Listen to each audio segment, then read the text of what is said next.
Agora está gravando. Então, eu estou aqui apresentando para você e para outras pessoas que vão assistir depois o e-book sobre nakshatras, tá? A minha ideia é que esse e-book sirva tanto para pessoas iniciantes, mas também para pessoas que já estão no estágio intermediário e no estágio avançado, né? É claro que certas coisas o iniciante vai assim, lucrar mais, né? Por exemplo, aquela parte que eu falo inicialmente dos graus de cada nakshatra, as tabelas. Uma pessoa mais adiantada já vai saber isso de cabeça, né? Mas quando chegar na parte mais avançada, é a parte de reflexão.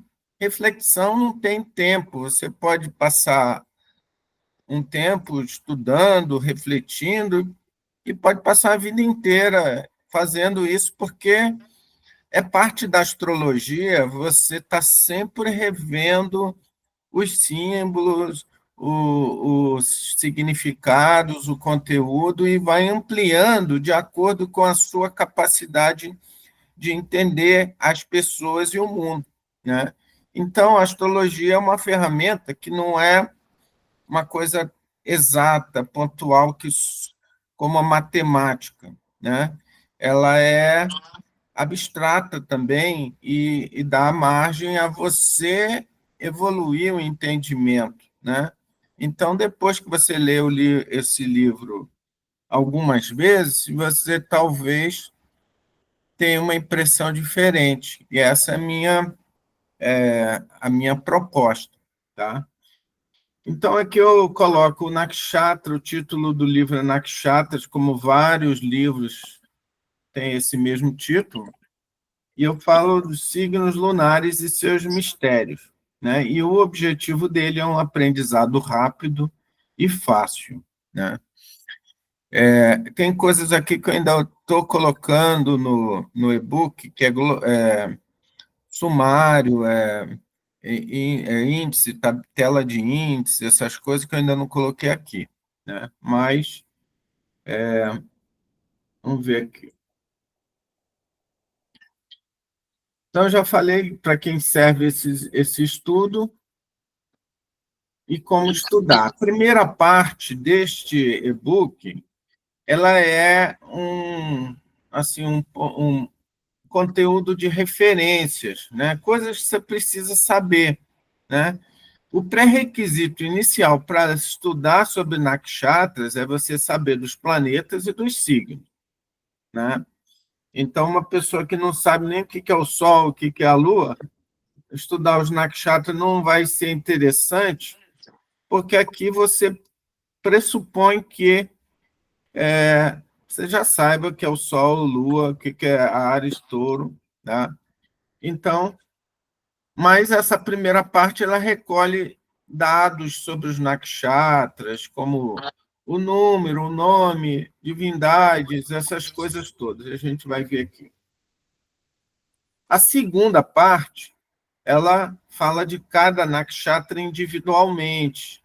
Eu pensei em botar mais coisas aqui, mas depois eu pensei que se eu ficar colocando muita coisa, eu poderia fazer uma discussão a cada 3 nakshatras que é regido por um planeta, e falar sobre o que há em comum a eles, mas isso é uma coisa que se espera que a pessoa que está lendo faça, né? Então, eu posso, de repente, fazer isso numa outra publicação, para essa não ser muito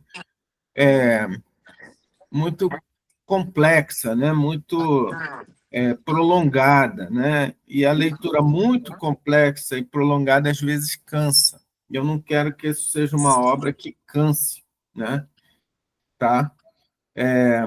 Então, a segunda parte, a gente vai ver cada nakshatra individualmente, e eu fiz uma linguagem que ela é semelhante, embora cada nakshatra tenha informações diferentes, ela é semelhante na estrutura, facilitando você, quando lê o outro nakshatra, você percebe só o elemento próprio do nakshatra, que é diferente. A linguagem, o formato é idêntico.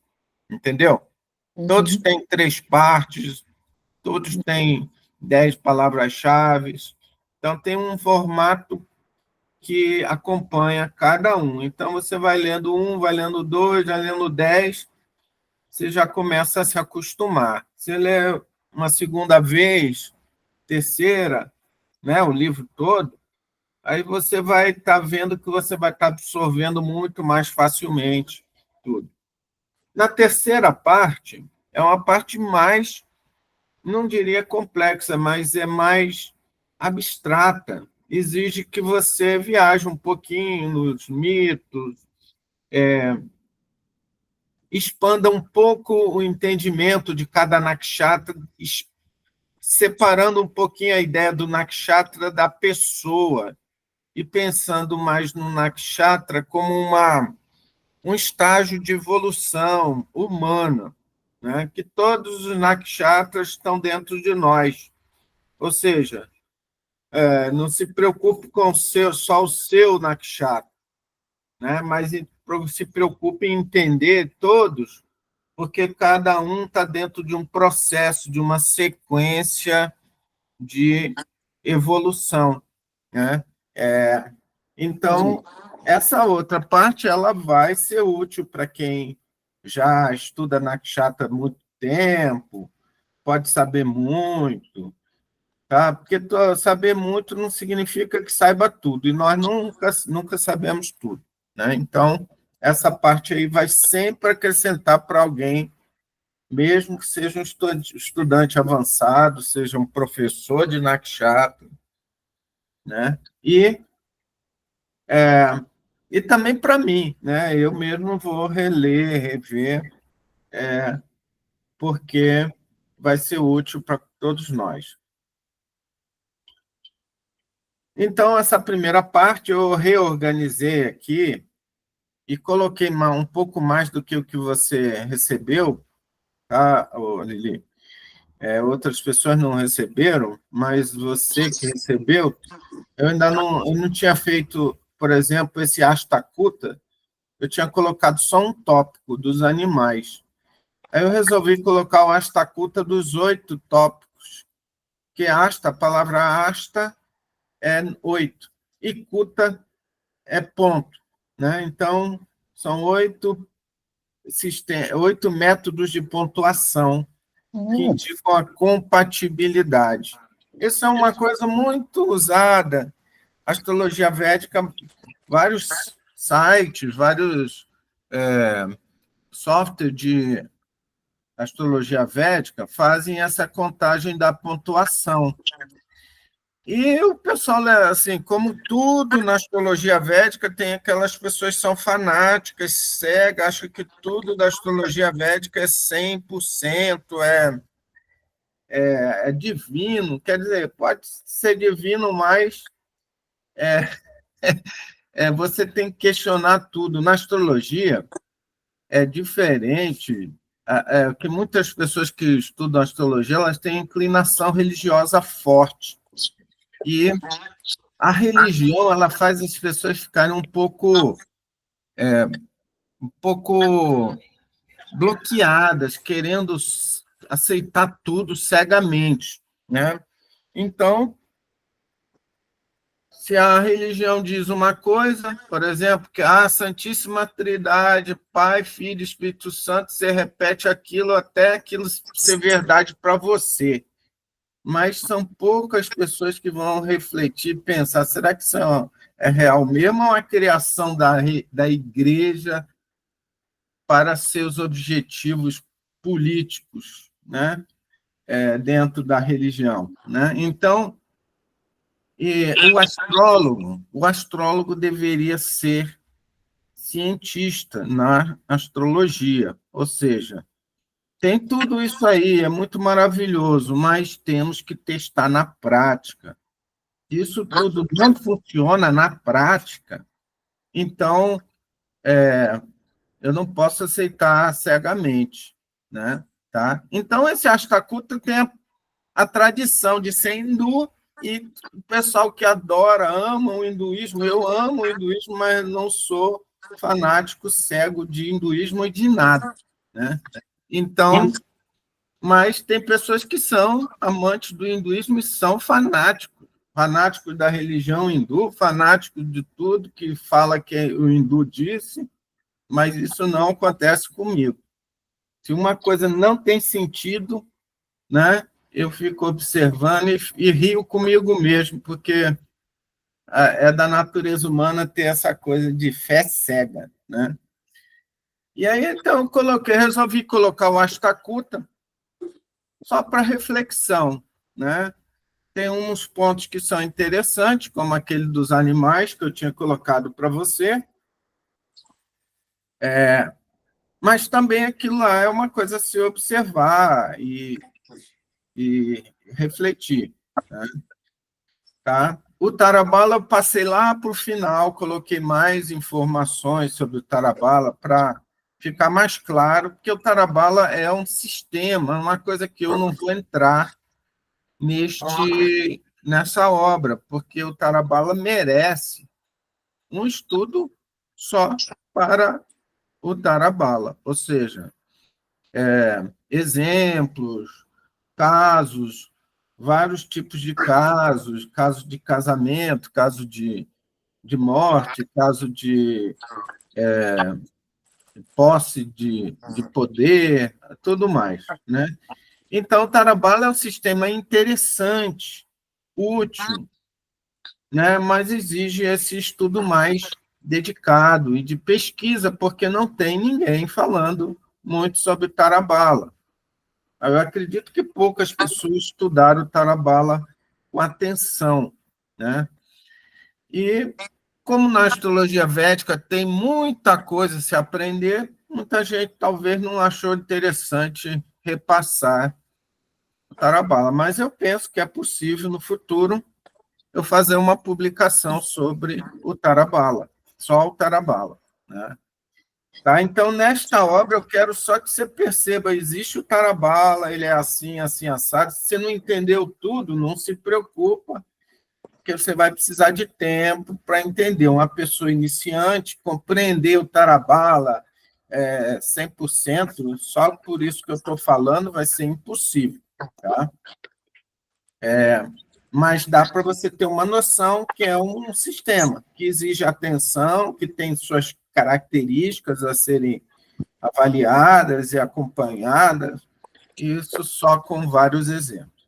Então, aqui nos itens anteriores, eu só mudei um pouquinho a ordem, eu coloquei um item sobre os nomes dos nakshatras.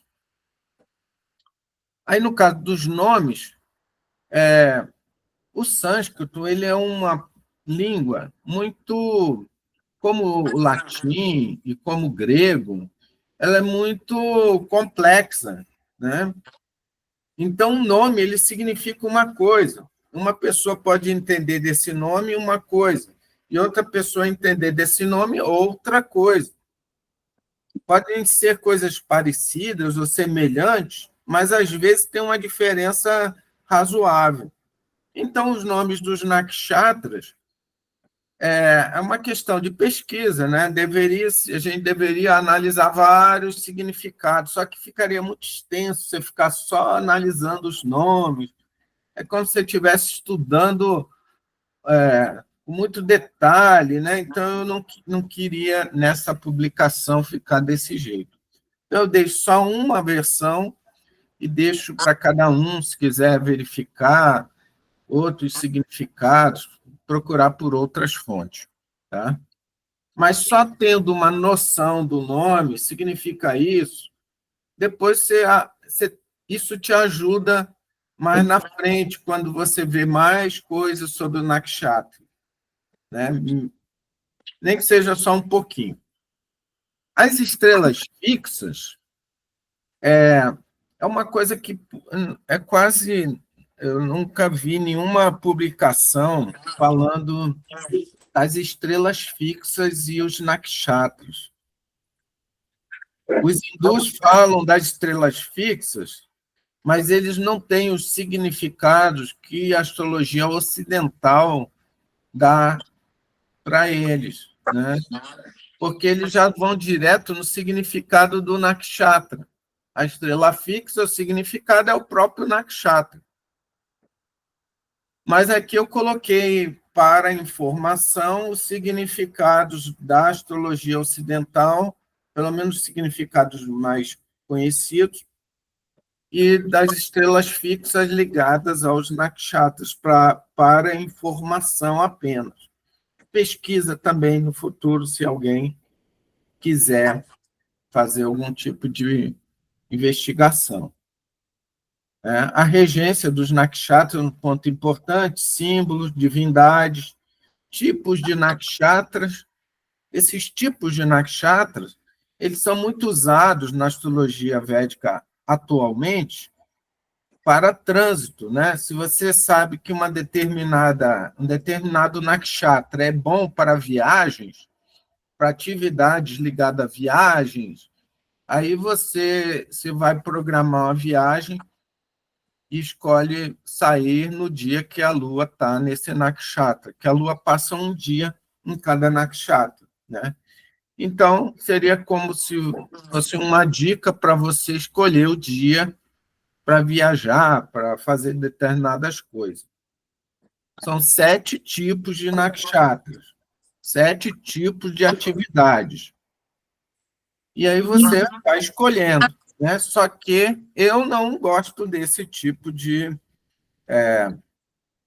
método, vamos chamar, né? Eu diria que é um método do iniciante, né? Daquela pessoa que não sabe nada de astrologia e está usando um meio para escolher um dia de viajar, ou escolher o dia de fazer alguma coisa. Mas se eu conheço astrologia védica e ocidental e sei de várias outras coisas que são muito mais importantes, eu olho essas outras coisas e, na maioria das vezes, nem olho o tipo dos nakshatras. Mas é aquela coisa, é como se você fosse um mecânico, né? E a pessoa que é um motorista só, não conhece de mecânica, ele aprende a trocar o óleo, fazer uma coisa simples, né? O mecânico ele já vai botar um aditivo, vai fazer alguma coisa, porque ele entende do que é mais, assim, mais útil, né? No trabalho, conhecendo o trabalho como ele conhece, né? Então, eu sendo um técnico, um astrólogo, conhecendo o trânsito e outras coisas, eu sei as coisas que são mais importantes e não vou olhar o tipo de nakshatra, mas na Índia é muito comum o pessoal usar os nakshatras para trânsito assim. Então, eu diria, na Índia o pessoal segue muito as tradições, né?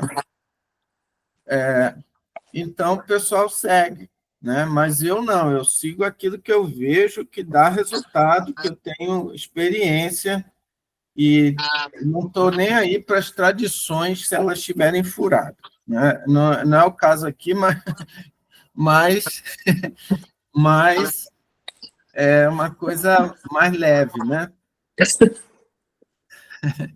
Então, né, você está vendo que eu, apesar de estudar o hinduísmo, apesar de estudar a astrologia védica e dar toda a importância, passei muito tempo estudando os livros, vários livros, como a obra do Parashara e outras, né? Não é porque o Parashara disse que eu vou aceitar cegamente, não. Tá? Pode ser o maior sábio do universo, se o que está ali escrito não bate nos fatos, na prática, eu vou deixar em questionamento e não vou aceitar. Né? Mas outras pessoas não são assim. Né? Aí no Ashtakuta, eu achei interessante, né? Porque é muito usado, então é bom colocar aqui para as pessoas conhecerem, né? Porque nem vai ter um livro, por exemplo, só sobre o Ashtakuta, e você vai ficar ali 200 páginas falando do Ashtakuta, quando é uma coisa bem simples, você pode aprender com 10, 15 páginas, né? E o slide aqui, ele é como se fosse metade de uma página, né? Então, se dá 10, se der 15 páginas no slide, é porque vai dar 6, 7 páginas de um livro, né? Tá? E o Tarabala, por final, que é um sistema mais complexo, mais útil. Se pelo menos você aprender alguma coisa do Tarabala, você vai lucrar, né? Porque mais tarde, quando você for estudar o Tarabala é um sistema bem prático e útil, né? Mais tarde, quando você se dedicar, você vai ver que você vai aprender mais fácil. Tá? Então, eu falo que é Nakshatra, né? Não sei se na publicação que eu te mandei se eu falava, né? O significado da palavra, né? Naks, como eu falei, sânscrito é uma língua muito complexa. Você pode dividir Nakshatra em Naks e Kshetra. O Naksha e Tara, né? Tra seria uma corruptela de Tara, né? Você tira o A, aí fica Tra, né? Então, pode ser Naks e Kshetra. Kshetra é campo, região, e Naks, céu. Então, Nakshatra, região do céu. O Naksha e Tara, né? Mapa da estrela, mapa estelar, né? Meu professor fala que Nakshatra também pode ser interpretado como aquele que protege na noite. Ele dá a explicação também usando as raízes em sânscrito, mas eu não trouxe aqui. Só lembrando. Você está vendo que você pode entender de várias formas, e não vai estar errado em nenhum. Né? Então, o Nakshatra é um signo lunar. Pronto, resolve o problema. Né? A matemática da Lua, você já viu, né, que é a distribuição, né, dos nakshatras, de cada um dos padas. Né? Isso aí é uma coisa muito mostrada em outras obras, eu não vou te explicar aqui. Os 4 propósitos da vida, que são chamados de purusharthas, né? Que é a partir desses 4 propósitos da vida que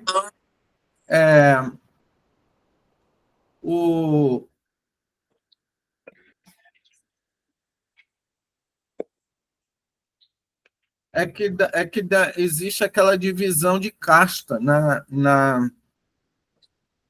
Índia, né? Eles dividem a sociedade em 4 tipos de atividades, né?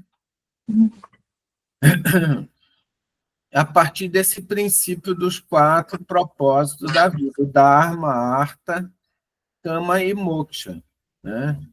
Só que eu coloco aqui para informação, porque é necessário você estar a par de algumas coisas do hinduísmo, da cultura hindu, quando você vai ler mais coisas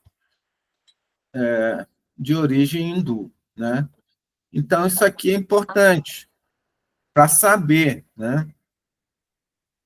Mas a minha observação individual disso é que o hindu ele é muito focado na parte espiritual. E isso chega a ser até excessivo, né? Porque você vai ver até que na astrologia védica, determinadas posições eles vão falar isso aqui é libertação, é moksha, né?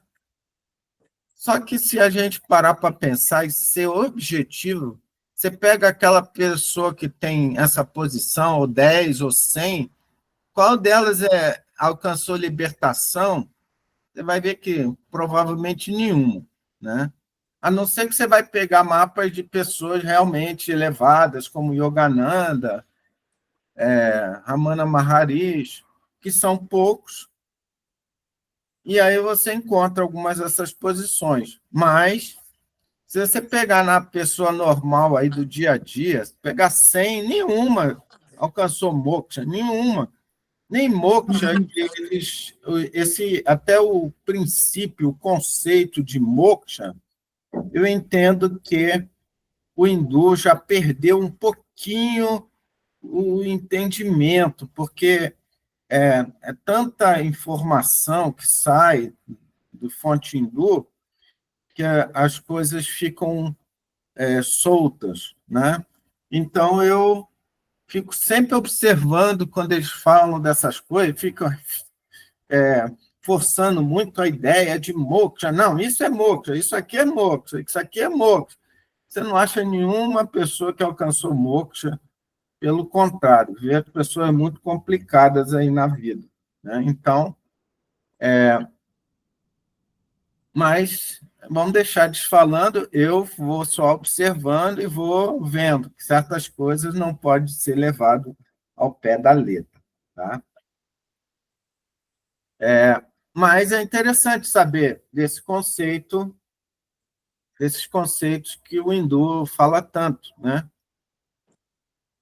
E aqui, vindo para o lado prático, é a distribuição dos nakshatras ao longo dos signos. Existe uma espécie de combinação, né, entre os signos do mesmo elemento, né? Os signos do mesmo elemento dão início a nakshatras nos mesmos graus e nakshatras regidos pelos mesmos planetas, né? Então, em todo signo de fogo, os 0 graus do signo de fogo começa um signo regido por Ketu. Em Áries começa a Chuine, em Leão começa a Maga, e em Sagitário começa a Mula. Né? Todo signo de fogo dá início a 3 nakshatras. Um a 0 graus, outro a 13,20, outro a 26,40 e só. Né? E todos 3 são regidos por planetas, né? Ketu, Vênus e Sol. Os outros signos, terra, ar e fogo e água, só dão início a 2 nakshatras. Porque eles já começam a dar início a nakshatra numa parte do signo, né? Por exemplo, em Touro, ele já começa em 10 graus, né? Depois, segundo a entrada de nakshatra, é 23,20, né? Então, todo signo de terra dá início a 2 nakshatras, um da Lua, regido pela Lua, e outro regido por Marte. Todo signo de ar dá início a 2 signos, 2 nakshatras, um regido por Rahu e outro regido por Júpiter. E todo signo de água dá início a 2 signos nakshatra também, signos lunares. Um regido por Saturno e outro por Mercúrio.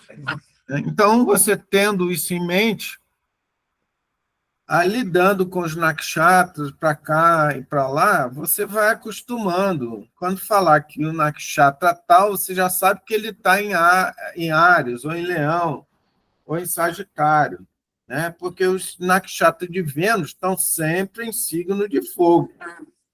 Né? Os nakshatras da Lua sempre estão em signo de terra.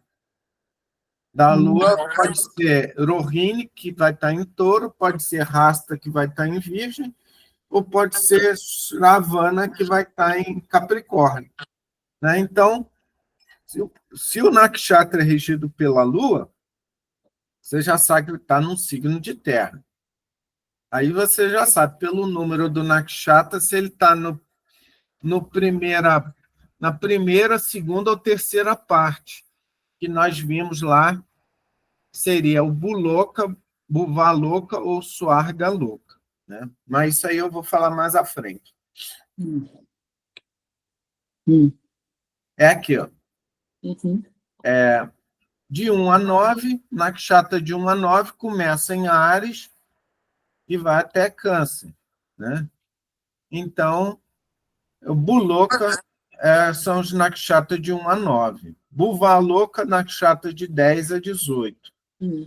E Swargaloka, Nakshatra de 19 a 27.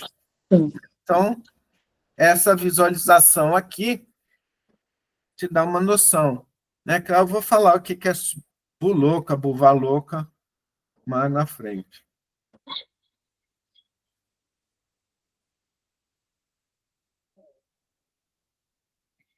Bom, cada nakshatra tem um número de estrelas. Isso aqui não é muito relevante, mas é bom saber, pelo menos ter uma ideia. Né? Só 3 nakshatras é que tem 6 estrelas, ou seja, seriam os nakshatras, mas deveria ser um pouco mais complexo, né? Porque tem mais estrelas. Né? E muitos nakshatras têm uma estrela só, a maioria tem 2 estrelas. Né? Tá? Então,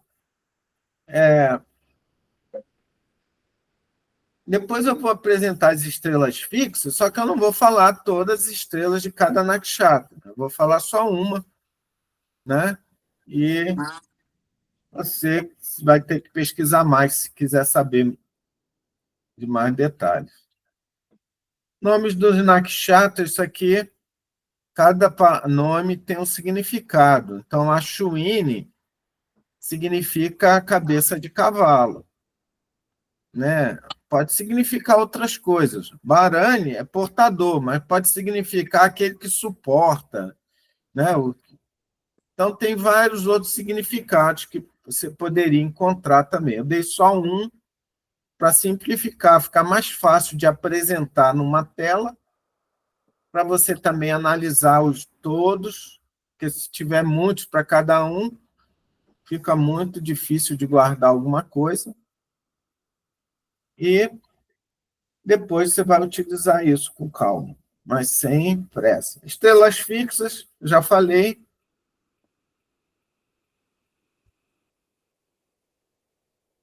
Cada nakshatra tem uma estrela fixa. Eu coloquei aqui as que são famosas, né? E o significado também de cada estrela fixa, levando em conta as fontes ocidentais, tá? No caso, as estrelas, elas são fixas, como diz o nome, né? Ou seja, uma estrela fixa, ela pode estar num determinado ponto. Se passar 2.000 anos, ela vai continuar ali naquele mesmo ponto, né? Então, só que o zodíaco ocidental, ele muda, ele vai mudando de acordo com a precessão dos equinócios. Então, esse ponto, essa estrela vai mudar de signo na astrologia ocidental, entende? Se passar, por exemplo, 500 anos, 200 anos, 2.000 anos, né? Então, eu coloquei aqui só para pesquisa mesmo, né? Facilitar para quem tiver com alguma teoria. A regência dos nakshatras é simples, mas super importante. Só existem 9 planetas na astrologia védica e os 27 nakshatras. Então, cada planeta rege 3 nakshatras. Eu dou os números aqui, não dou os nomes por conta do espaço para mostrar, mas dou o número dos nakshatras. 1, 10, 19, regido por Ketu. 2, 11, 20. E você vai perceber que existe uma numerologia aqui, ó. 5, 14 e 23.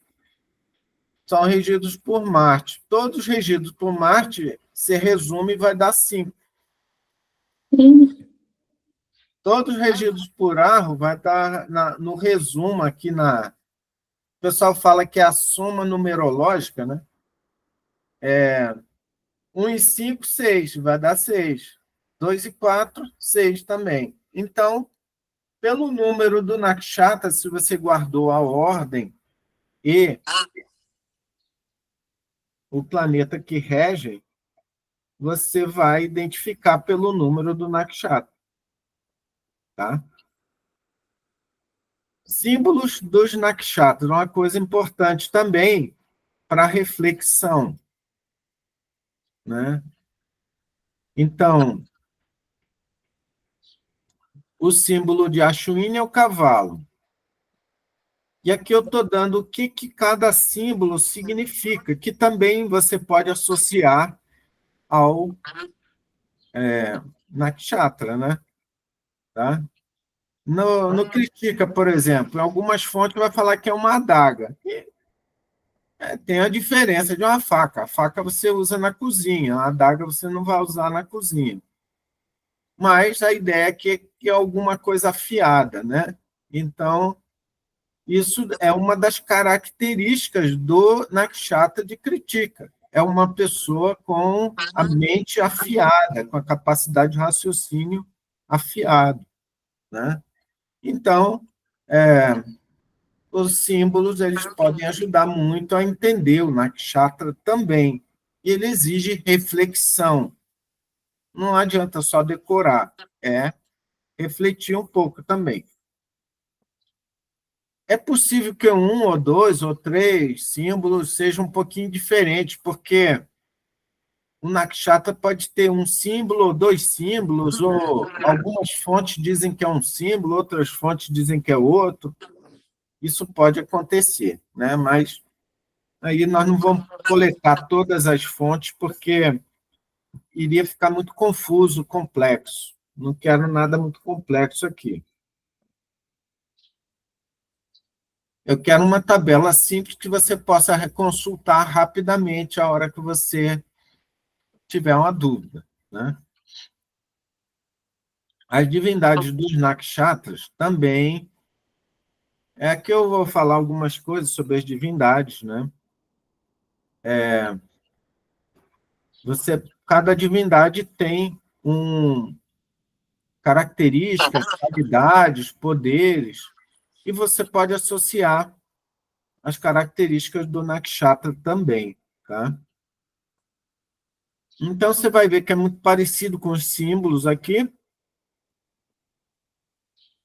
tá? Mas é mais fácil você ler uma tabela dessa, né, do que você ficar vendo várias traduções, várias coisas, várias divergências.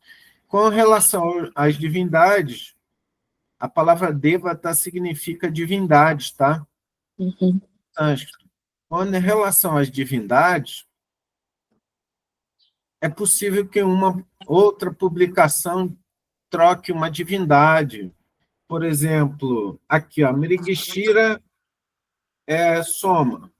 Poderia ser a Lua, né? Na verdade, Soma é um dos nomes da Lua, né? Então, é possível esse tipo de divergência nos nakshatras. Tá? Agora, como a gente pega aqui 27 divindades, a gente já está pegando um corpo do hinduísmo forte, né? O hinduísmo é muito repleto de divindades. E falar sobre as divindades, pelo menos com muito detalhe, não é o objetivo dessa obra. mas te dá algumas ideias que vão te ajudar a entender o Nakshatra, né? Porque cada uma dessas divindades vai ter 1 milhão de histórias. Rudra tem 1 milhão de histórias. Aditi vai ter muita história também. Brihaspati. Então, a gente não quer cair em buscar muito conteúdo sobre uma coisa que faça você se dispersar do objetivo principal, que é entender o nakshatra, o signo lunar, né? Que a gente quer usar para o mapa. A gente não quer aqui ficar viajando na maionese e esquecer do próprio objetivo do livro, né? Então, com esse resumo, você vai ter muitas noções, mas eu faço algumas classificações, eu mudei a classificação lá para o final do livro, tá? Deixei aqui a parte mais rápida nas referências. Tipos dos nakshatras que é usado para trânsitos, né? Aqui, por exemplo, vão ter alguns nakshatras que são chara. Esses nakshatras têm algo em comum, né? E aí eu vou dizer depois quais as atividades. Esse algo em comum aqui seria coisas que você pode assimilar ao nakshatra, né? Depois eu vou dizer as atividades de cada tipo que você pode usar e eu dou uma tabela dos nakshatras de cada tipo. Então, se você quiser fazer uma coisa que seja do tipo Ugra ou do tipo Stira, que você vai ver na tabela anterior o que é, aí você procura no dia que a Lua estiver passando por esse nakshatra, tipo de nakshatra. Pode ser um desses nakshatras, né? Não precisa ter só um. Tá? Bom, aqui eu coloquei porque é uma coisa muito usada, algumas pessoas nem sabem que existe, ou sabem que existe, mas não sabem onde tem, então já acha aqui rapidamente. Tá? As Shakti dos nakshatras também é um complemento aos significados, porque cada Shakti resume um poder. Shakti pode dizer que é um poder, e esse poder é o que o nakshatra se propõe a fazer, né?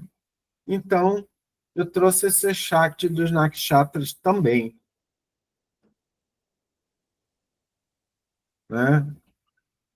É uma coisa a se refletir também, né? Mas é uma coisa fácil. Você vai ter que ver várias vezes, porque é muita informação, né? Para algumas pessoas, mesmo para quem já estuda há mais tempo, tem que fazer uma revisão, né? Tá? E aí a gente entra no Ashtakuta, que é o sistema de compatibilidade de casais. Na astrologia védica, na época que se começou a escrever sobre a astrologia védica, não existia aquelas coisas todas de opções, de identificação de gênero, essas coisas todas, né? Em geral, isso aqui é para buscar compatibilidade entre um casal. Normalmente é um jovem, uma menina, ou um homem, uma mulher, mas não quer dizer que não possa ser colocado em teste para amigos, amigas, pessoas de diversas orientações aí, né? Tá?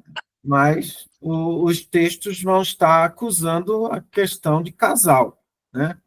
E é assim que ele está sendo mantido, mas fica aí em aberto para cada um fazer como quiser, né?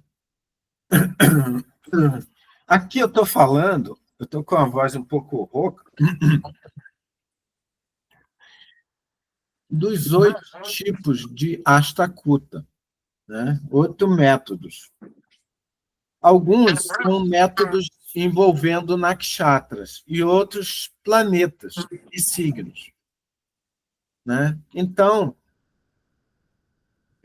uns têm a pontuação máxima, por exemplo, o NAD tem a pontuação máxima 8, só que não tem pontuação intermediária. Ou você tem 8 pontos, ou não tem nada, tem 0. Né? E vamos ver aqui, já o Yoni Mudra, Yoni Kuta, são 4 pontos, mas você pode ter 4 pontos, 3 pontos, 2 pontos, 1 ponto, 0 pontos. Então, ele tem pontuação intermediária. Né? Mas alguns são ou tudo ou nada. Outros têm pontuações. Né? E é interessante o raciocínio do hindu, né? Mas eu não vou ficar tecendo comentário aqui nesse momento, porque não vale a pena por agora. Tá? Eu uso outro método de comparação de mapa. Né? E eu diria que certas outras coisas que não estão colocadas aqui vão pesar muito mais na compatibilidade de mapa do que essa pontuação apenas. Né? Mas vamos deixar cada um. Não quer dizer que a gente não deva estudar esse sistema. Né? Isso é, pelo menos por curiosidade, para ver algumas coisas, ver o que bate, o que não bate. Nos softwares de astrologia védica que dão essa pontuação, eles falam que essa pontuação do Ione é amor, né? Que é justamente a parte que tem a ver com sexualidade, né? Que, de fato, a sexualidade é importante numa compatibilidade, né? Mas eu acho que eles tentam atrair a pessoa, ó, isso aqui é o amor, olha a pontuação do amor. É forte, né? Que se tiver 4 pontos, é forte, né? É o máximo, né? Mas eu diria que é interessante de analisar o Ashtakuta, né? Mas eu não sugiro ninguém ser fanático nem na astrologia, nem no hinduísmo, nem em religião nenhuma. Né? Ser sim, sempre cético, principalmente na astrologia, porque envolve pessoas, né? Você não pode tecer comentário baseado numa crença, né?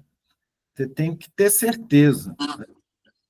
Então, mas infelizmente os astrólogos hindus são inclinados a serem religiosos, a grande maioria.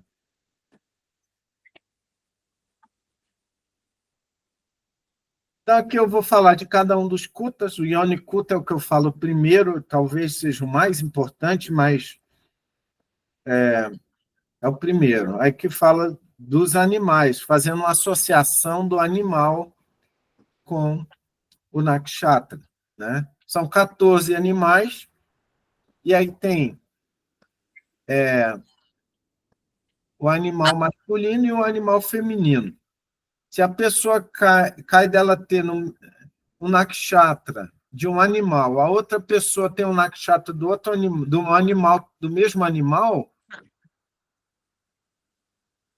isso é bom, né? Porque eles têm o mesmo nível de impulso sexual, não importa qual animal que seja. Né? É claro que o ideal seria que um fosse um animal masculino e outro feminino, mas se não for, tudo bem. Né? É o máximo de pontuação, mesmo assim. Né? Só que, como são 14 animais, tem um animal que não só tem o lado masculino, não tem o feminino, que é o mangusto. Não sei por quê, mas tudo bem. Né? Tá vendo aqui, ó, que o mangusto ele só tem um macho, não tem o fêmea. Para dar 27, né? Porque se fosse 14 com 14, ia dar 28, né?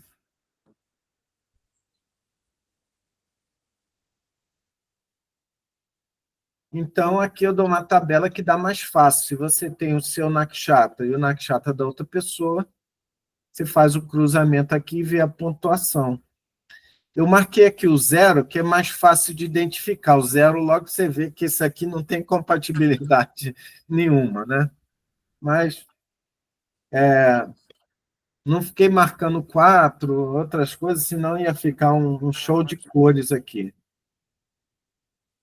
Aí eu vou colocando os outros kutas, né? Outro interessante é esse aqui, que ele dá um dosha do Ayurveda para cada nakshatra, né? Tá? Aí a regra é que se você tem um nakshatra de um dosha e a outra pessoa tem um nakshatra de outro dosha, aí sim, é bom. Mas se cair no mesmo dosha, aí não vai dar certo.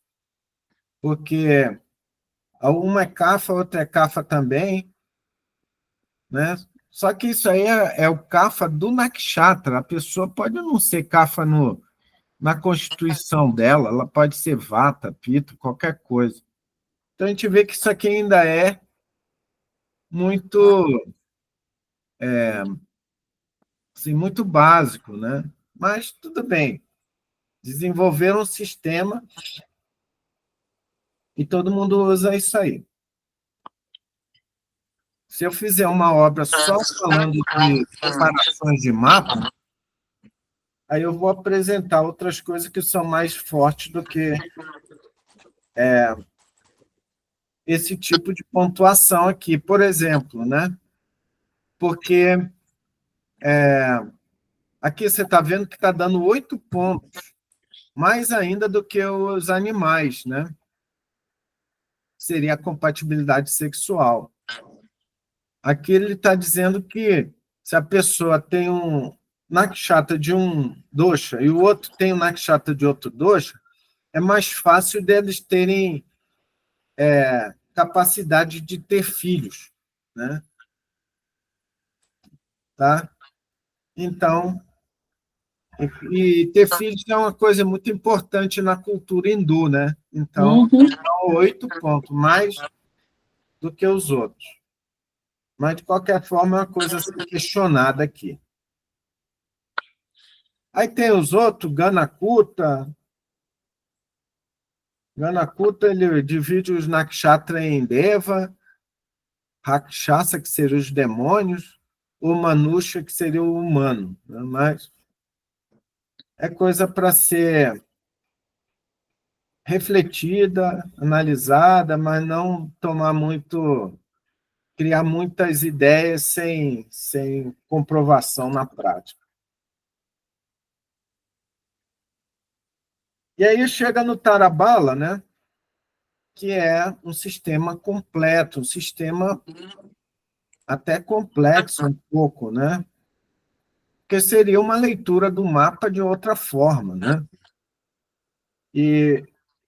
Mas como o Tarabala também é baseado na Lua, no Nakshatra da Lua, então eu coloquei aqui. Coloquei mais explicações, né? E eu expliquei melhor os exemplos aqui que eu coloquei, tá? E aí